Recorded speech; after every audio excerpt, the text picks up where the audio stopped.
Sorting algorithm की बात करते हैं आज डेटा स्ट्रक्चर में। पहले ये देखेंगे कि सॉर्टिंग है क्या। सॉर्टिंग का मतलब ये होता है कि हम कंपैरिजन करते हैं। हमारे पास कुछ एरे लिस्ट या वेक्टर में कुछ आइटम्स हैं और उनको हम नॉन डिक्रीजिंग या नॉन इंक्रीजिंग ऑर्डर में लगाते हैं। जनरली लोग जब बात करते हैं तो इंक्रीजिंग और डिक्रीजिंग की बात करते हैं, लेकिन नॉन डिक्रीजिंग और नॉन डिक्रीजिंग का इंक्रीजिंग का मतलब ये होता है कि नॉन डिक्रीजिंग ये बिल्कुल सिमिलर है इंक्रीजिंग से, लेकिन ये अलाउ करता है मल्टीपल इक्वल नंबर्स को। तो अगर इंक्रीजिंग बोल रहे हैं इसका मतलब आप मान लीजिए कि आप वो लिस्ट बता रहे हैं जिसमें मल्टीप्लिसिटी अलाउड नहीं है, जबकि अगर आप नॉन डिक्रीजिंग की बात कर रहे हैं तो मल्टीप्लिसिटी अलाउड है।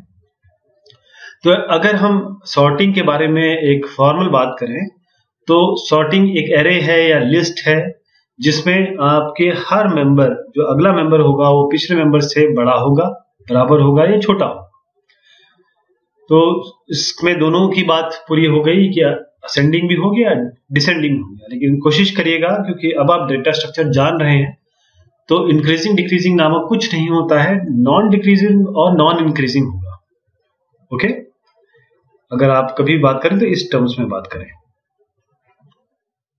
तो एप्लीकेशन क्या है सॉर्टिंग की, सॉर्टिंग हम क्यों पढ़ रहे हैं। सबसे पहली चीज ये है कि जब आप डेटा स्ट्रक्चर बता रहे होते हैं किसी को, तो कोई ना कोई एग्जांपल आप लेंगे।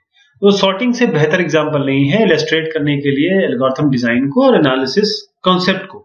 ये अगर आपको बताना है तो आप ये इनिशियल बताएंगे। ये स्टार्टर है एक तरीके से, जैसे भोजन करते हैं उस पर स्टार्टर होता है ना, उस तरीके से डेटा स्ट्रक्चर का स्टार्टर है।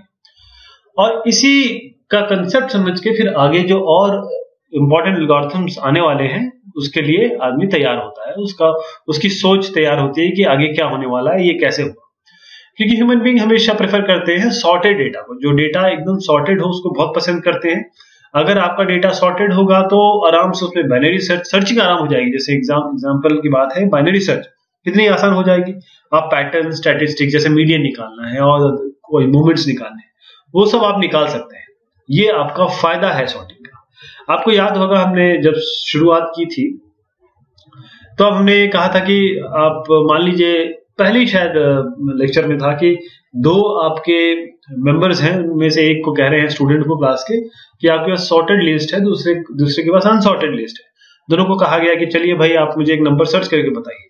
तो किसको आसानी होगी, अनसॉर्टेड लिस्ट वाले को या लिस्ट जो सॉर्टेड वाले को। तो हमने वहां पर तय किया था कि सॉर्टेड लिस्ट वाले को आराम से मिल जाएगा। लेकिन बहुत सारे ऐसे एग्जाम्पल भी बताते हैं जिसमें अनसॉर्टेड लिस्ट चाहिए होती है, हमेशा सॉर्टेड लिस्ट की जरूरत नहीं होती। कई एग्जाम्पल्स ऐसे होंगे, कई जगह ऐसा होगा जहां पर हमको अनसॉर्टेड लिस्ट की भी जरूरत पड़ेगी। जैसे अब आपके पास दो लिस्ट है यहाँ पे, और इन दो लिस्ट में आपको पता करना है कि ये दोनों लिस्ट एक जैसी हैं कि नहीं। ये लिस्ट है आइटम्स की, एक एरे मान लीजिए, लिस्ट मान लीजिए, वेक्टर मान लीजिए, ये सेट मान लीजिए। आपके पास एक लिस्ट है, इसमें आपको पता करना है कि भाई ये दोनों एक जैसी हैं कि नहीं। तो आप क्या करेंगे, अगर आपके पास सॉर्टेड है तो आप क्या करेंगे, पता है आपको एक के बाद एक आएगा, वो या इंक्रीजिंग हुआ या डिक्रीजिंग हुआ। तो इस दोनों को चेक कराएंगे, इन दोनों को चेक करेंगे, अरे देखा ये तो तीसरा इससे मैच नहीं कर रहा है, क्योंकि सॉर्टेड है। सॉर्टेड मतलब एकदम 1 to 1 मैचिंग होनी चाहिए। तो आप बोल देंगे देखिए जो लिस्ट है एक जैसी नहीं है। तो ऑर्डर ऑफ 1 टाइम एक सर्च, मतलब किसी भी एरे में अगर किसी चीज को ढूंढना है तो ऑर्डर ऑफ 1 टाइम लगता है। यहाँ पर n है तो आपको ऑर्डर ऑफ n लग जाएगा। लेकिन यदि ये अनसॉर्टेड हुआ तब क्या करेंगे आप, अनसॉर्टेड हुआ तो हर एक को इस पूरे से चेक कराना पड़ेगा, पूरे मेंबर से। फिर अगले को फिर से वही कवायद करनी पड़ेगी, सबसे चेक कराना पड़ेगा, फिर तीसरे को भी सारे से चेक कराना पड़ेगा। तो ये n into n, मतलब n जो मेंबर है उनको हर बार n से करना पड़ेगा। तो ये बात हो गई n स्क्वायर की, ऑर्डर ऑफ n स्क्वायर चला गया है। तो अनसॉर्टेड लिस्ट में ये दिक्कत आती है कि n स्क्वायर तक चले जाते हैं। लेकिन हम आगे देखेंगे कि order of n log n भी हमने इसको किया हुआ है, उसका भी तरीका आगे देखेंगे। यही एक्चुअली डेटा स्ट्रक्चर है, यही कॉम्प्लेक्सिटी रिडक्शन है। और डेटा स्ट्रक्चर का मतलब ही यही होता है कि आपको कॉम्प्लेक्सिटी कम से कम करनी है, टाइम फास्ट करना है और स्पेस सबसे कम करना है, सबसे कम यूसेज होना चाहिए स्पेस का। तो स्टेबिलिटी क्या हुई, जैसे मैंने आप शुरुआत की कि जो आउटपुट होगा सॉर्टिंग लिस्ट का वो सॉर्टेड होना चाहिए, और आउटपुट जो लिस्ट होगी वो वही लिस्ट होनी चाहिए जो आपने ली है। उस लिस्ट में कोई फेर बदल नहीं होगा, कुछ ऐड नहीं करेंगे, कोई डिलीट नहीं करेंगे। तो स्टेबिलिटी क्या है? स्टेबिलिटी मतलब ये होगा कि हर बार जब आप करेंगे तो स्टेबल होना चाहिए रिजल्ट। यानी कि अगर आपके पास मान लीजिए ये आपके पास एक एग्जांपल है, 3 है, 5 है, 1 और 3 है, ये 3 रेड के मुतालिक है, ये 3 ब्लू के मुतालिक है। अब आप सॉर्ट कर रहे थे, एक बार ये रेड आगे हो गया, एक ये ब्लू पीछे हो गया, अगली बार ये ब्लू आ गया हो गया, 3 पीछे हो गया। तो स्टेबिलिटी की बात ये कहना चाहता हूं मैं कि जब आप इसको सॉर्ट करेंगे तो हर बार यही आए।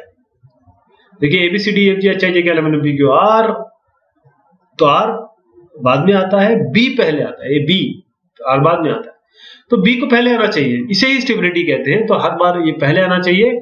जो अगर बाई चांस मेंबर सेम है, 3 और 3 सेम है, तो अल्फाबेटिकली इसको सॉर्ट किया जाए। इसी तरीके से अगर आपको GPA है, GPA जो मार्किंग होती है, ग्रेड सिस्टम, उसमें अगर आपको ये कुछ करना है कि तो एक नाम है आपका, दोनों नाम सेम हो गए, आप कैसे आप सॉर्ट करेंगे उसको? तो आप चेक करेंगे कि देखिए किसका बड़ा है GPA, जो ग्रेड पॉइंट है। आप बोलेंगे जिसका ग्रेड बड़ा है उसको तो आप कोई दिक्कत नहीं है, उसको तो आगे आप रख देंगे। लेकिन यदि आपके दोनों के बराबर हो गए, फिर आप क्या करेंगे? तब आप नाम भी सॉर्ट करेंगे। इसी का मतलब ये स्टेबिलिटी होता है, पूरा स्टेबिलिटी का मतलब यही होता है। तो आते हैं बबल सॉर्ट पे। बबल सॉर्ट सबसे सिंपलेस्ट, सबसे बेहतरीन, सबसे आसान से समझने वाला और सबसे बेसिक आपका सॉर्टिंग एल्गोरिथम है। इसमें होता क्या है, देखिए ये आपका एक टैंक है या बकेट है, इसमें यहाँ पर एक बबल है, ये बबल है ऐसे उठ उठ के यहाँ पर ऊपर आ जाएगा, इसीलिए बबल सॉर्ट हो गया। कैसे? अगर आपके पास एक लिस्ट है, ये लिस्ट है, एरे है, या कोई भी एक लाइन में आपके नंबर लिखे हुए हैं, आपने क्या किया, इसको इससे चेक कराया।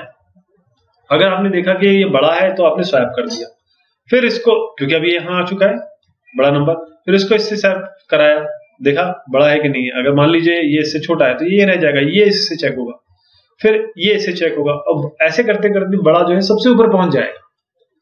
यानी कि हर एक इटरेशन में जो मेंबर है हाईएस्ट या लोएस्ट, वो बबल अप हो जाएगा। तो हम कर क्या रहे हैं, हर बार कंपैरिजन करा रहे हैं x को x+1 से, मतलब j को j+1 से, यहाँ पर इस पर्टिकुलर एग्जांपल में या कोड में, और स्वैप करा दे रहे हैं उसको। अगर वो बड़ा हुआ तो करा देंगे, नहीं तो कोई बात नहीं, वैसे रहने दीजिए। ये हर एक मेंबर के लिए करेंगे। लेकिन ये क्या है कि एक बार में तो एक ही पहुंचा ना ऊपर, बाकी सबका क्या होगा? तो ये बार बार फिर ये हर बार चलाना पड़ेगा, यानी कि ये हर एक मेंबर के लिए चलाना पड़ेगा, हर एक इटरेशन एक बार, फिर ये नंबर n टाइम्स ये इटरेशन चलाना पड़ेगा। यानी आपका मतलब ये n हुआ और ये n हुआ, तो ऑर्डर ऑफ n स्क्वायर। इसको प्रूव करके दिखाता हूं मैं आपको। ये लाइन कितना समय लेगी? Order of 1। और ये क्योंकि फॉर का लूप है, कितने बार जा रहा है ये? i तक, तो ऑर्डर ऑफ i हो जाएगा। ऑर्डर ऑफ i तो समझ गया, देखिए ऑर्डर ऑफ i आ गया। लेकिन ये i 1 से लेकर n-1 तक चलेगा। देखिए बाहर का लूप कहां तक जा रहा है? 1 से लेकर n-1 तक। तो बाहर का लूप 1 से n-1 तक, ऑर्डर ऑफ i। इसको जो समेशन करेंगे तो सिंपल आपका अर्थमेटिक समेशन होगा, n(n+1/2), n की जगह n-1 डाल दीजिए तो ऑर्डर ऑफ n स्क्वायर आ जाएगा। ये आपका क्या आ गया? Bubble sort. लेकिन जो इंपॉर्टेंट बात मैं बताने जा रहा हूं, मैंने इसको बहुत बेहतरीन का, बहुत अच्छा कहा, लेकिन सच बात यह है कि सबसे खराब, सबसे शब्द तो इन्होंने यूज किया है क्वाइट बैड, सबसे जो हाईएस्ट कॉम्प्लेक्सिटी वाला जो आपका सॉर्टिंग एल्गोरिथम है वो बबल है। इसलिए हम आगे और अच्छे जो टाइम कॉम्प्लेक्सिटी वाले हैं उन एल्गोरिथम्स को भी देखेंगे। तब तक के लिए बहुत शुक्रिया, बहुत मेहरबानी आप सबकी।